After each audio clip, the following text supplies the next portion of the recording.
Donalyn Bartolome at JM De Guzman, mahal ko ang tawagan sa isa't isa. Sa IG story ni na Donna at JM ay palitan sila ng mensahe.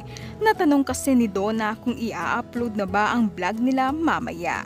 Sumagot naman si JM ng go at si Donna naman ay sinundan ng reply na sayo lang susunod, mahal ko.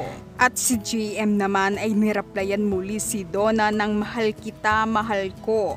Grabe naman ang mahal ko na tawagan na yan, buong universe ay kilig. Kilig ng bongga ang mga taga-subaybay ni na Donalyn Bartolome at JM De Guzman. May bago kasing upload na video vlog si Donna na sobrang nakakakilig kasama si JM De Guzman. Ang title ng bagong vlog ay My New Life in Love. First time nating makikita si Donna na in love na in love.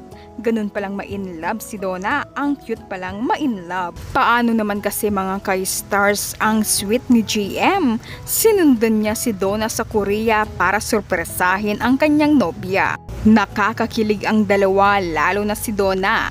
May mahigpit na yakap kay GM nung dumating si GM sa Korea. Sabik sa isa't isa ng ilang araw na hindi nagkita.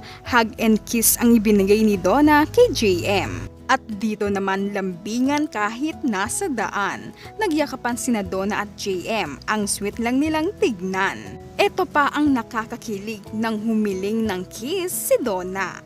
Akala ni JM sa lips pero si Donna ay nahihiya raw kaya sabi niya kay JM ay sa pisngi lang raw. Ang cute ni Donna dito na halatang kilig na kilig at in love na in love. Habang naglalakad ay may pa-holding hands sina JM at Donna.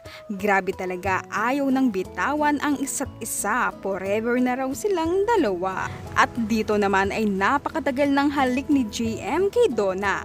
Halos buong vlog ay nakangiti ka lang. Grabe talagang kilig kina Donna at JM. Mapapanood ang kabuuang video sa YouTube channel ni Donna. Yan mga ka-stars, abang-abang lamang ang kilig na ganap kina Donna at JM dito sa Star Story.